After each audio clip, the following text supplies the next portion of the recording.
Well, hi everybody. This is Rob Decker with Brian Jesperson as always, and we're gonna be doing the Rug Lounge tonight. Brian, tell everybody howdy. Hey, how's everybody doing?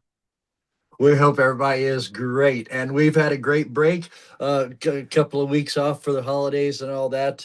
But it is time to get down to business. We've got rugs to talk about, and we've got a lot of other things to talk about. So we're gonna get started. The first thing I want to do is show a video that I took while we were doing some rug dusting. Let's see, where can I? They changed all this stuff on me now. Of Let's course see. it is. Share camera. No, I want to. Oh, share screen. There it is. Okay, so yes. And then now I can go in here. My last. Oh, that's not. There we go. This. And here we go. So this is the video. Oh, not that. Dang it. There we go. All right, here's this video of air dusting, and this is after we've already done the shake dusting, right? We've already turned Yep. this thing upside down, and we have, so now the process is that we've gotten the heavy soil out. Now we need to get that light, silty type soil out. And right here, right in the middle, see where he's starting? I mean, it is just bam. Yep. There's so much of it in there left. And this is stuff that you're not going to get when you shake dust this thing upside down. And we all know that dusting is the absolute number one thing that you've got to do. I mean, if you don't start out by dusting, you're already doing a bad job, Brian, isn't that right? Yeah. But I mean, it makes your job a lot easier also washing it if it's dusted correctly. It takes you way less time and you just get way better results. You don't see a lot of soil coming out with, yeah, of the rinse and all of that. Yeah. So yeah, if you can get rid of it, and I mean, both of us have seen it where, you cut bags like Oh, pounds, pounds of it. yeah. And you're thinking, holy moly, and there's different types of soil. I've had people lived in Missouri all their life. I've had people that bought the rug from a dealer, so who knows where it was. There's sand, and then there's white sand sometimes, and there's just all kinds of different, and then also sometimes the dust will be colored like the rug. Yep. And there's a couple of reasons that this could be. Number one is it could be crocking dyes. If it's a newer rug, a lot of times you turn that thing over and you shake dust it, you'll see the pattern out, and a lot of that really is crocking dyes. You can actually dislodge them with a good shaking. The second reason that it could be is that the fiber is starting to break off. And if it's been brittle, especially with wool, it will break off and you'll see colored wool in your dust. And so just watch for that, because it's something that you want to. Whenever I see colored dust, I look real close. If it's fiber, I talk to that client immediately about rug revitalizer, wool rug revitalizer, because it is demonstrated through the shake dusting that it is breaking apart. It's not moisture is not a big part of this rug anymore. This fiber. And when it breaks off like that, you're just losing part of your rug, and you don't have to. You don't have to. When you know guys like me, guys like Brian who have this stuff. I think it's important to have a an air dusting tool and having a strap duster. Um, yeah, it's just there's some rugs that you want to just go ahead and use the air dusting. I mean, look at Right. all the tufted rugs. Yeah. Uh, you know, you can also utilize the same tooling whenever you're cleaning like a viscose rug or a silk rug, and you want to help try to get it dry a little faster. After it comes out of centrifuge or yourself, you can use that same tool and kind of help break up that monotony off that thing. There's so many different options that you can use that air dusting tool as well, and more than just dusting. I love it. I mean, like in a flaccati, if you could take that thing up in a flaccati Oh yeah. and just go across real quick, I mean, it just really kind of breaks everything up. But I mean, dusting is a huge part of actual rug washing. And I know there are some people that just say, "Hey, I'm gonna just vacuum real fast during the wash pit." But then what happens sometimes, especially if you don't have the right tooling or you didn't do enough of the rinsing, when it dries, it wicks to the surface and kind of looks like a rusty brown. And I've actually had, I mean, I'm not saying anything bad about any other companies, but I've had people bring in rugs that somebody tried to clean and it had that little rusty brown look and they were not happy about it. They thought that maybe the rug was ruined. It's not ruined. It just needs to be properly done. So Yeah. that's it's definitely worth, I think, every penny spending money on air dusting and on like a rug badger or whatever system you have. Wolverine, yeah, Yep. whatever it is that you do, some kind of shake dusting because you've got to get that stuff out of there. Because remember, if it doesn't come out dry, chances are it's not coming out. And so you've really Paul Lucas used to say, and it's written down in his guide to cleaning rugs. The dusting process is perhaps the single most important process in the rug cleaning in the whole thing part that you do, right? Because if you don't get that dust out first, it's not coming out with the water, at least not all of it. Well, Um, well, on top of that, you have like viscose rugs, and you don't want anything else wicking to the surface, helping tie in those those fibers together. You yeah, want to be able to release as much of that as humanly possible. That way, when you're in washing the rug, you have something that's kind of free, and you have a lot better chance to make everything look perfect. yeah. Yeah, absolutely. I agree. And even post washing, fluffing those Oh yeah. fibers with the air duster, a lot of people I know will buff a rug with LST and a bonnet. They called it finishing a rug or polishing a rug. I've heard people put them in a tumbler sometimes to polish them up with another couple of rugs. There's a lot of good things about having an air duster. That's for Well, sure. honestly, to tell you the truth, I mean, like I remember when I first started washing rugs, and you wash like a silk rug, and I mean, you have to groom back and forth, northwest, southeast. I mean, you just go across, and you're grooming as it's going across. If you're using an air dusting tool, you're pretty much going across, and you pull that thing out of the centrifuge, and then you go across and break that up with the heat, and well, because that tool will make heat, It it'll will, make yeah. heat, and it has a lot of actual power breaking up all that and evaporating a lot of that. And you get that system working right, and you go back and just groom, north, south, east, west, and it comes out perfect. And Yeah. you literally spent not nearly the time. Yeah, And 15-20 minutes. Yeah. the finishing product looks pretty much like how it was when it was brand new. Yeah. It looks really good. Yeah. So Yeah, I've been amazed before at just, and the customers. One of the things that I love is when a customer sends a rug with me, but there's still a rug in their house so that they have something to compare it with. I bring it back. I tell them, get down here, pet this rug like a yeah, cat. Now go to the one over there and pet it. Now you know why you're paying me as much money as you are, because that's the result I'm getting is you don't yeah, feel anything but fabric when I'm done. And that's just phenomenal. I mean, you need that. yeah. Oh Let's yeah. see. Photos. Okay, here we go. There is one here that I'm gonna I'm gonna jump on a soapbox on the very first what would you do here? Because I don't think there are enough people in the industry talking about this, and this probably makes me angrier than anything in the industry, bar none.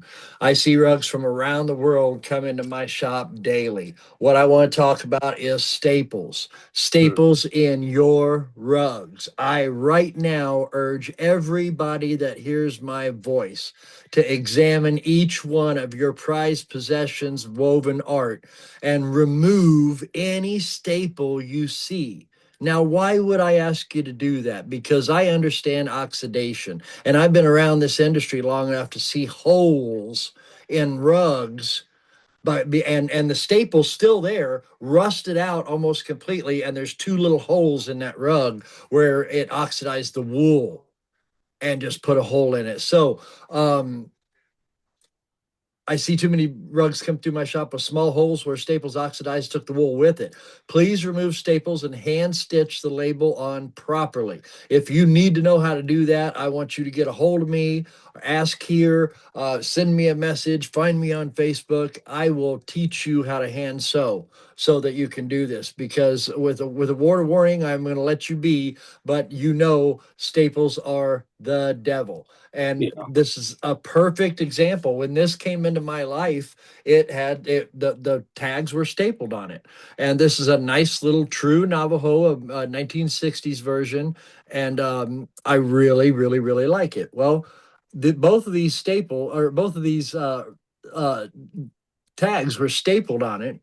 And so what I do is an invisible stitch on the face, but I come through and you can see my stitches all the way around. So I've hand sewn both of these tags on, because for one thing, it's great provenance, right? Verkamps is something that people know if you know Navajo rugs, and so this is provenance and helps people understand. And this one actually says circa 1970s. So yeah, it's late 60s, early 70s would be what I would imagine on there. But just don't let oxidation happen, especially to the rugs that you love. But you got to understand, when you have rugs coming through your shop, there are rugs that other people that they love, and you should be on this, because it's part of your job to take care of that rug, and taking care of that rug means getting the damn staples out of it. Brian, tell me I'm wrong. No, you're right about it. Yeah. I mean, I actually prefer to actually just use a tagging gun. You can take the tagging gun, you can push it right in between the weave. You can easily tag that. It's just a plastic tag, and you're so much better off. The staples are terrible. You're right; it can cause holes in the rug, and it's not a positive thing, especially if you're running your hands across it. Put your Right. hand across it, and you're like, "What the heck is that?" You know. So it's just best to get rid of the things. And I know some people really love keeping the tags, but Yeah. I mean, I see you sew yours on, which is fine. I personally I just use the tagging gun and tag it. Right. Just punch a couple little tags on it, And and he'll stay. Yeah. you're good to go. Yeah, yeah, and I agree with that, as long as you're not using metal. Yeah, The you can get from Uline, you can get Tyvek tags that have metal twists. And yeah, that's okay if you want to use that while you're washing it. If it's in your shop and you need to use something like that, there's nothing wrong with that. But this is not the kind of tag that you're going to tuck under and have your name on and all that with a piece of metal going through their rug, because yeah, it's going to oxidize and it's going to have your name next to a hole in their rug. Do you really want that? yeah. Just, Definitely yeah. not. So staples are the devil. Check everyone that comes into your shop. Check everyone that you own. I don't want to see staples in anybody's rugs. It makes me mad. I'm telling you right now. So this is Brian's. He says new rugs always bleed. Thank God for Ed Paul Lucas for die release. Of course, we sure miss him. Tell us about the what you had to do with this thing. This looks great. I mean, yeah, the rug looked great, but she wanted it washed. I don't even know why. She just wanted it done. And whenever you see rugs, I mean, they're new, especially, and you see those darker areas, you see just the whole field. You see the abrash in it. You want to try to help preserve all that. And I'm not really for sure why a lot of people maybe just don't even know really what dye release is. I've heard some people, say, "Oh well, we just wash the rugs, and whatever dye bleeding it has, we just use some hydro to try to correct everything." Yeah. The problem with the hydro is that, I mean, you're diminishing the color at a level, and you have to be pretty patient with it. People who are not patient with it, you're going to strip a lot of color out of there pretty darn quick, and you're not going to preserve kind of what somebody brought you. And Yep. then next thing, they're not going to feel that great if you bring back a rug that just doesn't look pretty much like how it did before, you know. So whenever you see those dark colors, I saw another post that somebody has some dark colors. I think it was a coom, and they try to wash the rug, and I had made mention on theirs, they probably just didn't use the right chemistry as well. Yeah. Using the dye release has been, oh my gosh, Drink. it changed everything for me. I mean, the anti dye was one thing, but it wasn't that great to me. The dye release was absolutely incredible. Yeah. It's first in and first out, right? Yep. Like it, the rug, with And sheet. it's the emergency button too. It's the fire extinguisher Yeah. button as Oh, well on the Cymax. absolutely. Yeah. Yeah, we were sitting here washing the rug today. That the whole is a 6x9, and the whole entire rug is just basically like a natural rug, red color with just a little bit of a little black border around it. But it was a little unique. I didn't think it was the greatest, but this lady thought it was awesome. And it had some, well, what are those trees down in Florida? The Palm trees. Yeah, the palm trees, right? The bark was red. They used red on there, and then Wow. they had the green palm tree, right? And I started thinking to myself, this thing's not going to bleed. I'm not going to really worry about it too much. Don't worry. And I started to wash it, and all of a sudden I saw some red move, and I was like, "You got to be kidding me!" Yep. What do? You just grab a little bit of that dye release, mix it up, and start putting it on there, and everything just starts coming right off. Yep. Everything's and the rug came out perfect. I mean, it came out perfect. I mean, there started to be a little bit of dye bleed to it, but the good thing was that it was pretty much just kind of coming off just slightly, and the dye Right. release ended up taking that loose fugitive dye and actually removing that without letting it bond on to the actual surface itself. And Dye release and was going and, to and of course I went ahead and I diapered the whole rug anyway and just Yeah. stuck in the centrifuge and let it spin, pulled it out. It looked awesome. Yeah. Yeah. Dye release is such a cool invention that it makes dye molecules want to stick to each other, right? So when they start migrating, they don't want to stick to the rug because the chemistry is wrong, right? It doesn't it, but they make the dye release makes the dyes want to stick close. So you'll see, and I've seen this, it looks like little worms are in your rinse water. But what's going on is those dye molecules are sticking together in a chain and washing down the river, which is exactly what we want when we've got something like this going on. And I'll tell you one more thing before we go away from this one. The biggest problem I have with people saying, "Oh, let it bleed and then we'll use hydro." Well, those people who are so quick to pull out a howitzer when a 22 will do the job, those people will not neutralize the reaction, and they're going to begin to destroy that rug. And I see the results of that all the time. All the time, rugs come in, the fringe is almost gone. You can pick it out like nothing. Just you just do a little tug test and the whole thing falls apart. Neutralization. If you're going to do something like that, um, you can.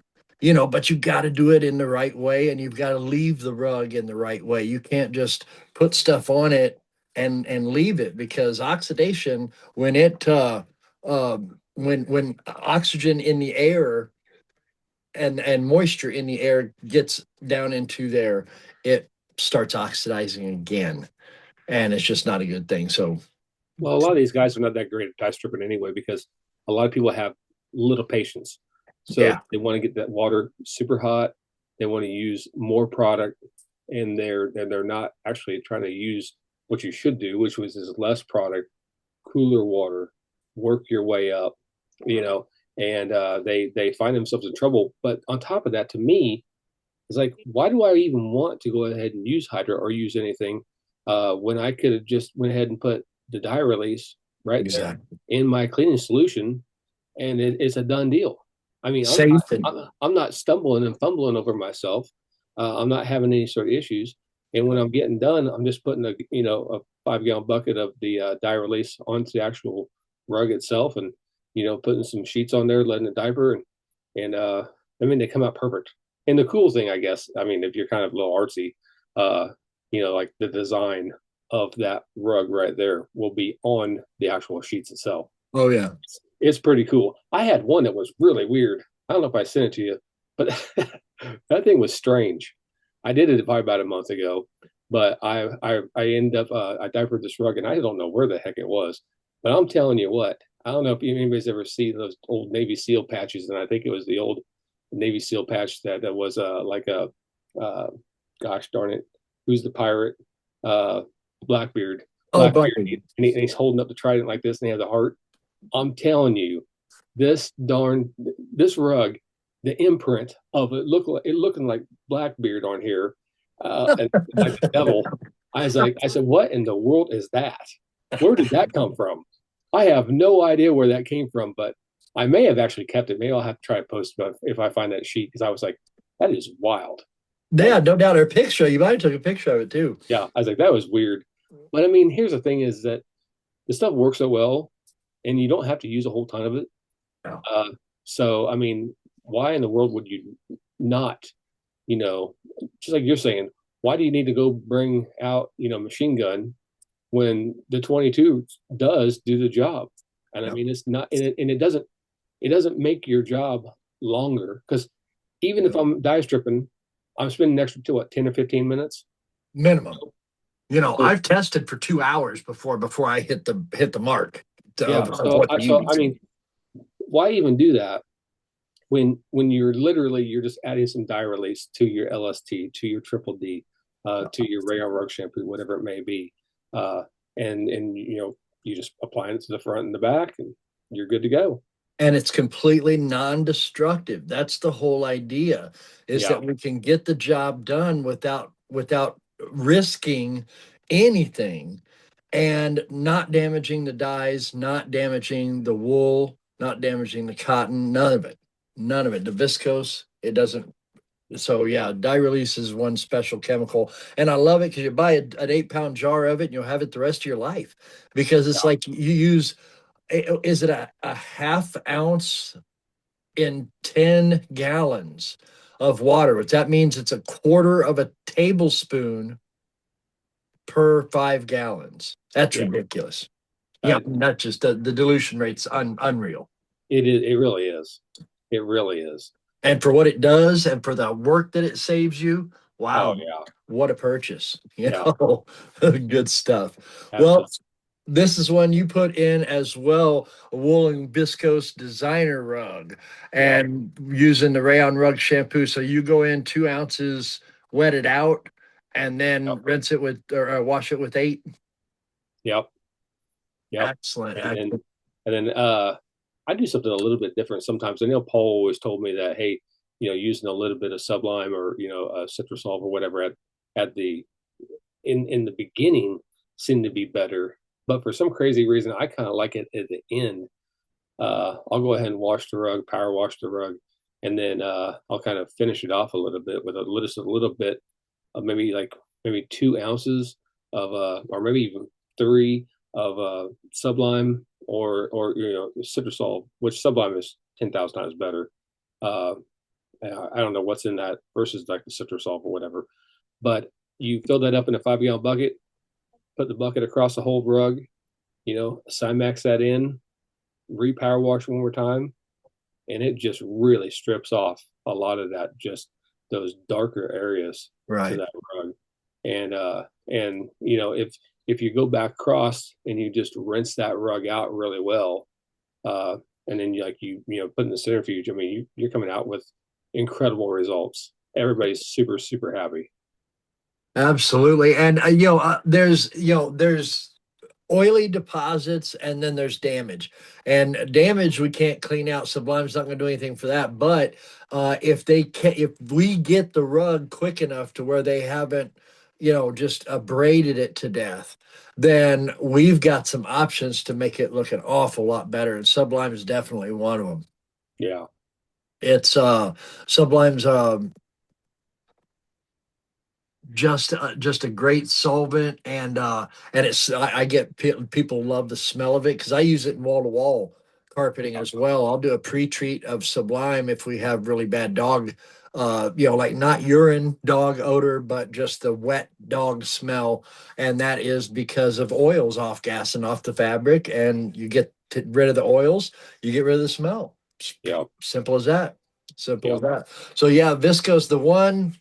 Of course, with any solvent, Citrusol, Sublime, anything like that, when you're working with a woven rug, you have no worries. When you are working with a rug that has glue, adhesive, tufted rug. Now you've got some concerns because that those solvents will eat away that adhesive, and you'll be putting a backing on that rug, which actually, you know what, Brian, we ought to talk about that one. I do it all the time, Oh and yeah, so I've got a lot of good pictures of yeah. rebacking a rug, so I'll have to try to remember that and do that maybe next week. I think you just have to be careful, like on a tufted rug. You have to make sure you use less of the Yeah, actual product, right? yeah, keep it up Yeah. top, right? Yeah. And there's a lot of different things. You're not using like weighted rollers. You're trying to like you just said, keep it to the top. You're stripping off what you can. You're actually trying to rinse that out as best as you can. Yeah. Uh, I I honestly I really haven't had too much problem ever. I think it was when I first started a long time ago that I always thought more was better, and I found out later on less is better. Yeah. I mean, just you just don't have to have that much. I mean, even sometimes on some of the products, like I just don't even use not nearly as much as like a lot of other people think you need to use. And Right. they come out just incredible. I've heard Nate talk about whipping, like getting Oh, LST so that it's like a shaving cream, right? yeah, And yeah. I'm like, wow, Paul loved it because it's more product that you're using, but it does work, that surfactancy increases when you've got all that. Like if you're dealing with inks or something like that, surfactancy LST is a good part of the cure there. Really Yeah. is. I've had I some real good I luck with it. always I always foam up whatever I'm working with. Always. I get Oh, I get as much foam as humanly possible up what? on that thing. And if you look at any of my videos, whatever, you'll see there's just foam. I don't have to use that much. I'm just actually adding the water in there, and I'm allowing that to foam the whole thing and cascade over, Yeah, and yeah. let it just keep cascading over, and then applying that on there, and it gives great lubrication to the brushes on the Cymex. Um, it just works so much better, I think, Really personally. does. Um, I mean, there's like nothing that I don't basically try to foam up. I see a lot of That's people and they hardly have any foam, and I'm like, what in the world are you doing? right.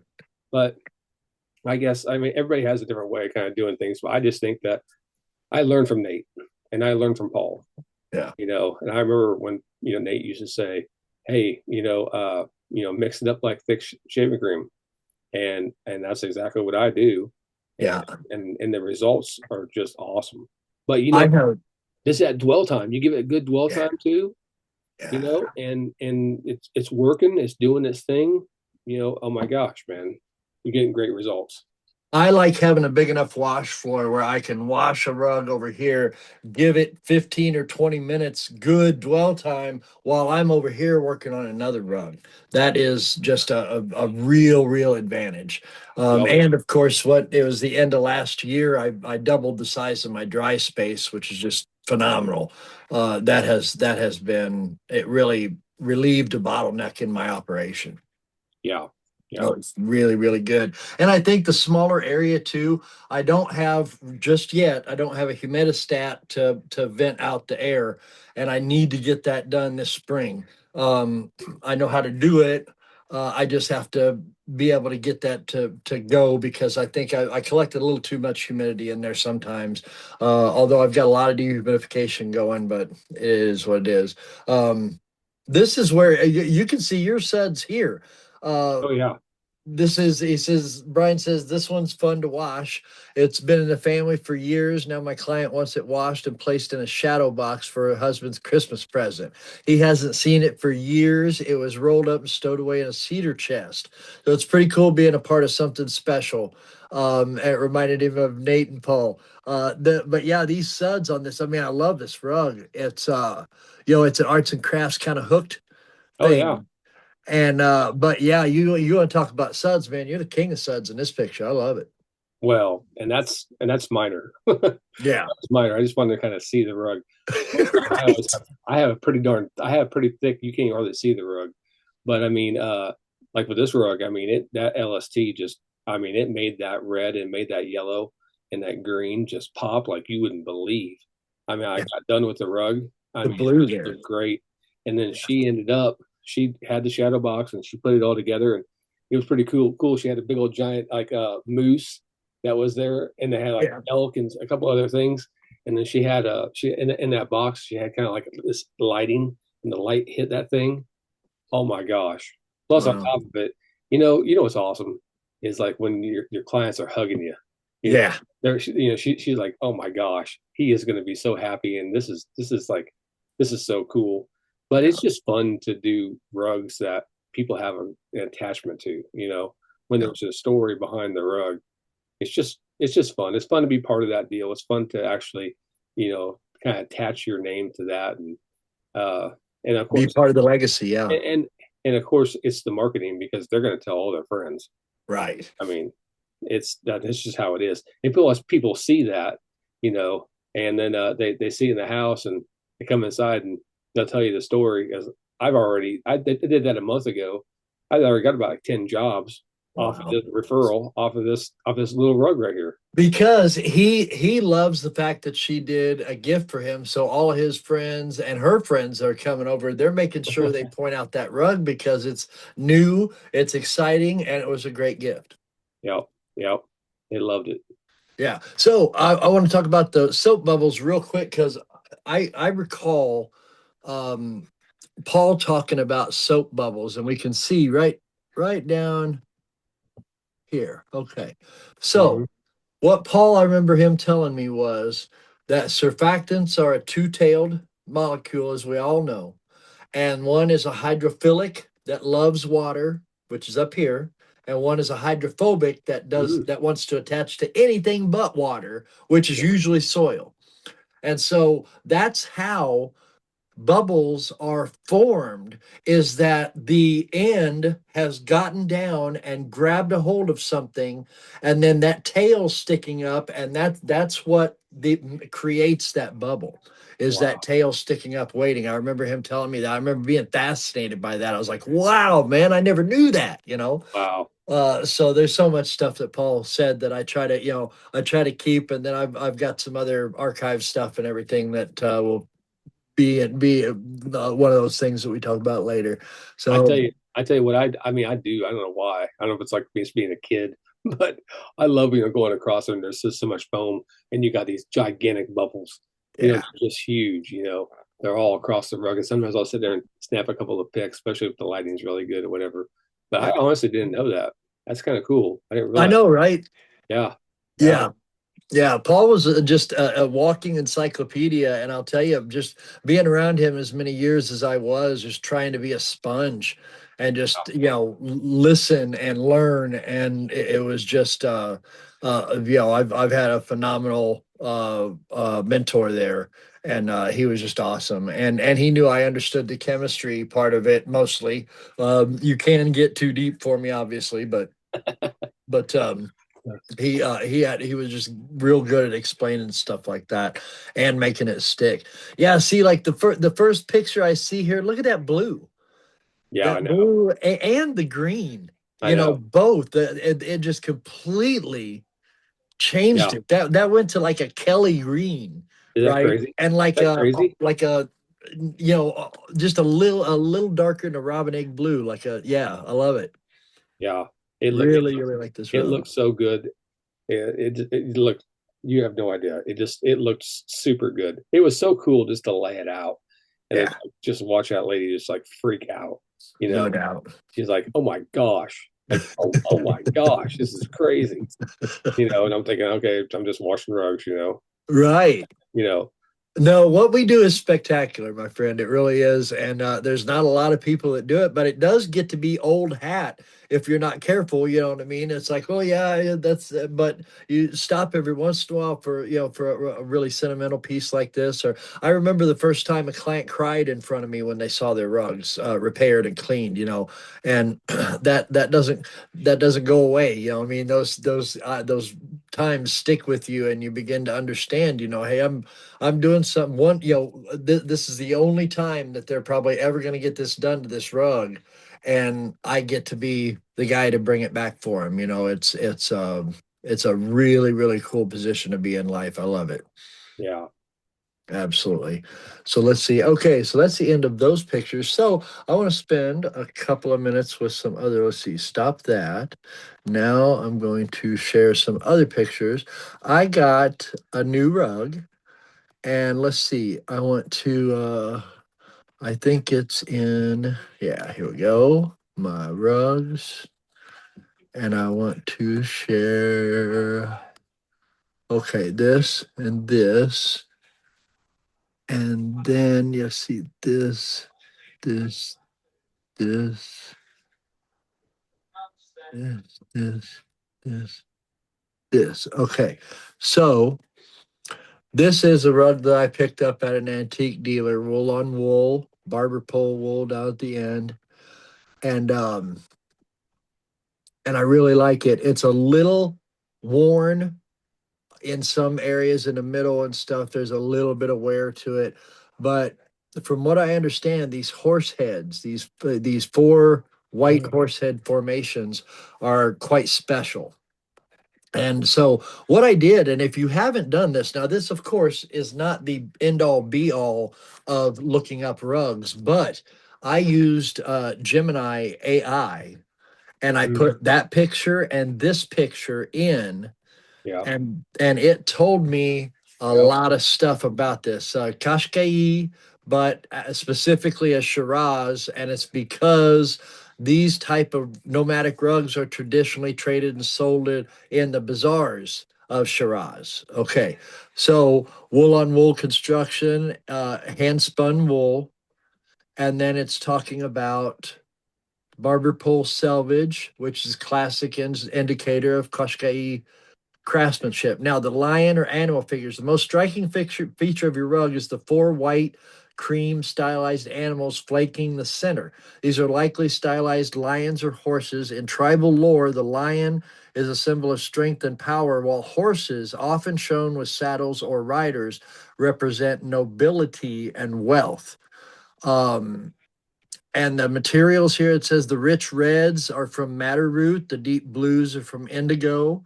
So that's a really cool thing there. And it just went on and on about how, where this is from, why they did this. This is, it's just really really cool. So I want to say that if you do get the time, do get the have a rug that you want to know a little bit more about, whether it's yours or whether it's one of your clients, you might try this and then try to cross reference that with some other things that you may have, like the big book from Ellen uh Oh yeah. uh This one right here. yeah, that big, yeah, the big double, yeah. I got it actually, that's five hundred Right dollar there. book. I'm sure you know that. I got that on a Christmas special like 4 or 5 years ago. They Yeah. put it half price at 250. I was like, I'm getting it. That's it. That is it. Because I wanted that book for a long time before I was able Uh, to afford it. Man, I tell you what, when I first started washing rugs, I bought that book and it was like $500. Yeah. And and I went across and I did kind of find it interesting. It said that what was it? That some like Kirstein rugs were like bulletproof. You don't hardly ever see any that ever bleed. And I was Yeah. like, man, I've washed rugs for like 23 years now. So I was like, yeah, I've actually seen quite a few of the Kirsteins bleed. I was like, The o- you know, The only time I've ever seen a Karastan bleed was urine involved. yeah. That's the only. All the other I've never seen unstable dyes on him, but you've seen him just Oh, straight. I've seen quite a few. I mean, Wow. it's not that bad, but Yeah. yes, and it's interesting. I mean, I remember when I read that book because I didn't know that much. I sat there Right. and talked to Paul, and I was reading that book, and I was going through here, and I was scared to death. I didn't have a clue, but I mean, you don't really have that much issues as you're dealing with, but they do bleed. They 100% do. And then and like these rugs right here, these cash guys, at least that's how I was taught by an old Persian guy, this cash guy. You always can recognize these things because you have those medallions there on the corners, the Yes. spandrel parts. and Mhm. they'll always be there. There'll be some animals normally on there. They're wool on wool. The fringe is wool. It's Yeah. wool foundation, uh, and then they're super common.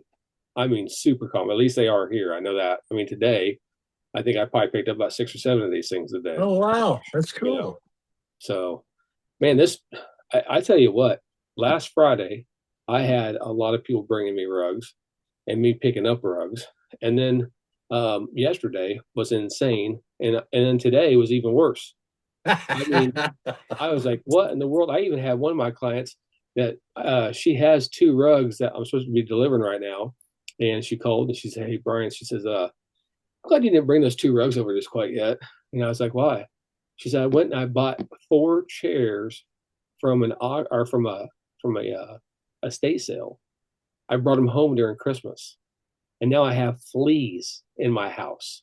Oh my There's God. fleas all over my rugs. There's fleas all over my carpet. I was like, are you kidding me? And she says, no. So I've had to go today and pick up all of her rugs in her whole house. And I mean, basically, she's got a big house and a lot of rugs. Yeah. And I was like, you know how mad I probably would have been anyway if I had just brought those rugs back. And all of a Oh my sudden, God. I'd have to rewash the whole darn things again. I'm glad I kind Right. of, she was like, just hold off until after the holidays. I said, okay, no problem. Yeah, that was a good choice. Man, I'll tell you, sometimes in retrospect, you start seeing that and you're like, wow, I really dodged a bullet there. you Yeah, know? yeah. But I mean, I think this might be the biggest January that we're ever going to have, I think, Awesome. because it has just continuously gotten heavier and heavier and heavier. Uh, but I also have, I got, I think I got about 30 like 9x12s and 10x14s that are coming in on Thursday also. Wow. Um, all these places. I mean, everybody just. I'm kind of surprised. I mean, people are driving from Kansas City. They're driving from Tulsa. They're driving from Oklahoma City. It's nuts. They're driving all over Kansas. It's like, man, there are people that can do that there. They're like, yeah, we know. We just like Yeah. to have you do it. I was like, okay. Yeah, I You mean, get, if you want to drive down here, I yeah. mean, you know, it's kind of surprising. I wish there was more in the city to entertain people. you Right. uh, like in Kansas City, at least you can go to Kansas City and there's like all kinds of stuff you can do and Right. you can see. But Uh, that's a longer drive for you than it is to come see me. Like I'm 6 hours, I think. okay, now Kansas City is only 2 hours away. Oh, is it? Oh. Yeah, yeah, it's a 2 hour drive, and it's a 2 hour drive to the north part of Oklahoma City, and it's about a 2 hour and 45 minute drive from Tulsa. But Okay. we get a lot of people. You got to realize Bartlesville, Oklahoma, where all Phillips 66 and all that, Yeah. all these rich oil guys, man, they get over there and they see somebody's rug in their house. They're like, man, who washed your rugs? Yeah. Oh, this guy up here in Kansas, up here in Wichita. They're like, all right. Next thing I know, I mean, the farthest away so far, I had this oil guy from North Pole, Alaska. He's like, Oh, I'm wow. not Santa Claus, but I promise you. He says, but I'm coming down and seeing you. He says, I got some rugs at my house in San Francisco. I'm gonna pick those up, and then I got some rugs there in my Salina or by Salina. He has a ranch out there. He said, I'm Mm. gonna pick those up. I'm gonna pick those up too, and I'm bringing them down. And I thought, is this guy for real? And here he comes in with a truck. Pretty soon, All the yeah. stuff, him and his son. And this guy's like probably, I don't know how old he is. He's probably like 80, 85. Wow. The crazy part was that when I washed the rugs, he had some pretty cool old Kermans from the 50s. And this guy, his son, is like 70 years old, right? Maybe 65 or whatever. This guy wouldn't even walk on the rugs.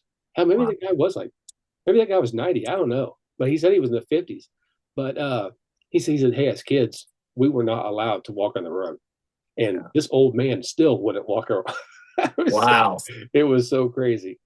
But That- I don't, I don't know. I guess it's kind of an honor to be able to take care of people's rugs that people actually want to bring their rugs here. right. Another thing that's kind of crazy is we have a what is it, flight safety this here, Yeah. and from like Cessna and all that, and uh, people come down. People fly down here for flight safety and bring their rugs.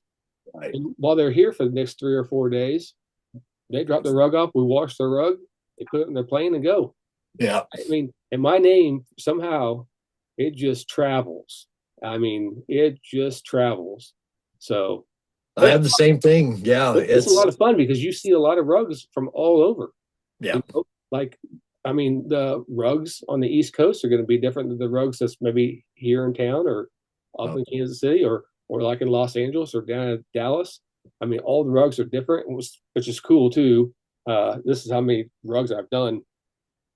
Is that rugs from Colorado? The dirt comes out and it's yellow. yeah. The Yeah. rugs that come out from Kansas, they're more brownish, right? All the dirt comes out of the ground down in Oklahoma, it's all red. And Yeah. you're sitting here and you're like, oh, a red tent? Is that dye? Nah, that's Oklahoma dirt right there. Yeah. Yeah, it's like clay. Yeah, it's clay. It's like brick colored. Yeah, it's like that Mm-hmm. certain color red. Look at That this little yeah, bit of iron. A little yeah, bit of iron in that dirt. yeah, It's a yeah. lot of fun though. It really is. And when you get, when you really please somebody, they do talk about you. And people who like rugs actually know each other and more than you think. Oh, And yes. they talk. And when you have somebody who can walk in and do a pretty good little inspection pretty quickly in front of the client, talk to them about what they know about their rug, talk to them about what they have. It's a different world, that all of a sudden you're like, wow, you're one of the rug guys, right? Yeah, yeah, I've been that way for 20 years. Yeah. And and it shows, and it also shows in the way that you bring it back, the way you present it, the way here, feel this, touch this, see how much better it is. And it's a beautiful thing to be passed around like a prom date. You know what I mean? I love that in business. Yeah, actually, it was kind of funny today. This one guy came inside there, and his name was Brian, and he's like, "Hey," he said, "You won't ever forget my name." I said, "Yeah, most definitely not." Right? And he brought in this cool piece. Honestly, I can't even remember where the heck this thing came from, but it had a lot of yellow to the field, right? Mm. And it was like a little 4x7, but he was like, "Yeah, it's pretty clean, but I want to gift it to a friend of mine." And I guess he just bought a house here, but he also lives in Tucson, Arizona. And uh, it was cool because he's like, hey, I was going around town and everybody was saying, "You're the guy, you're the guy." But what was cool was that this rug is not even that dirty in a way, but you could tell that whenever maybe somebody washed it previously, they didn't groom it really, really good. And they Yeah. probably didn't use LST because I was like, you know what? Kind of patted my back. I said, it's going to be fun to do this rug because it has a lot of vibrant color to it, right?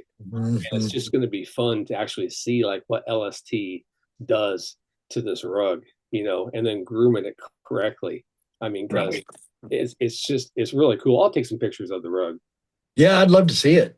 Yeah. I'd love to see it. I like the yellow in the field is pretty cool. I've actually seen a few like that, and I really like it. Like and especially if it's got good abrash. Yeah. I Yeah. love good yellow abrash. I'm a sucker Yeah. for it. Um, so all right, well, I guess we about time to go. We have had pretty good little show, I think. Let's see if I can pinch this down. Nope, that's what I need. Let's see. I just need to stop. There we go. That's better. Well, I can see everybody. Um, so we'll let it go for tonight. We will be back here next week. And from then on, we have got a lot of stuff to talk about and we want to help you guys. So if you leave comments, get a hold of us on Facebook, anything that you can do, send us pictures. We're always available for that. And we always want to talk about it and help you out. Brian, let's say bye, everybody. We'll see y'all. And just like Rob said, hey, if you have issues with rugs or you don't know, I mean, put something on there. I mean, Rob and I spent a lot of time washing rugs, and unfortunately, we're all going to screw up. But Yeah. you learn from your screw ups. And You, you learn how to fix. Yeah, that's yes, the you thing. learn. You learn what works best. You've done so many different, uh, I guess, rugs and using so much different chemistry. You really kind of know what's kind of working out, Yep. and I mean, it's kind of scary when you're first doing something.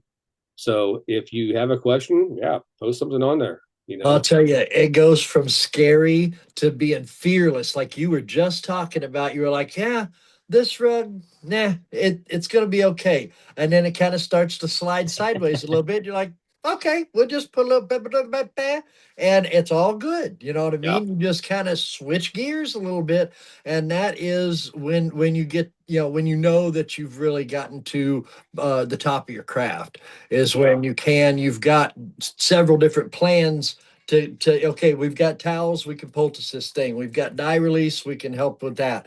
There are procedures that we have in place that make sure that this is not going to go as sideways as it wants to, yeah, because yeah. Well, they, I tell you what, if you just step back also and kind of look at some of the rugs, yeah, I always tell these people who work for me, listen, rugs are kind of like snakes, right? I hate snakes. When I take a look at a snake, I'm assuming they're all poisonous, right? yeah, But I mean, there are ones that are going to bite you and it's not going to be good. And a lot of the other ones are going to be good, going to be fine. Now, that doesn't mean there's not going to be issues like you're saying, like if you're doing a tough rug and the backing starts coming off, or if, whatever it may be, if someone used inked dyes, and you're or going to touched up. Some people yes, touch them up and yes, stuff. yes, you're going to see all these little different things, right? But I mean, you I don't know. You have all this that just kind of came together with with these rugs, uh, and something could go wrong, and on the fly, you know, you'll learn, but you'll learn once you're looking at some of the rugs, the rugs that are really bold in color, black, those black. Oh my gosh, be careful of that stuff, Gotcha. and just kind of assume sometimes, hey, I mean, this might bleed. Maybe I might need a little bit of dye release. It Yeah. doesn't cost that much. It's a Nope. lot better to basically walk into a gunfight with a bulletproof vest than just walk on in and start getting shot. At You least that's bet. how I kind of feel. You But bet. but you're gonna screw up. That's just part of the game. Uh, it's just that can you come out of the screw up? You That's know, right. that's Yeah. that's all there is to it.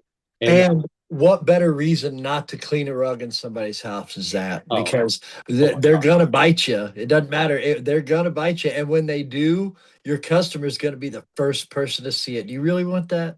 no, Not at all. no, Not no. at all. I I want the chance to fix it. I would not want to wash rugs or even clean a rug or whatever inside somebody's house. There are so many different little pitfalls. Yes, color bleed, Yeah. not drying properly. How about this cotton that hasn't been basically pre-shrunk, and these guys are using they're using really hot water off the truck mounts, and what happens? All of a sudden, they start tightening up and they start curling, getting waves to it.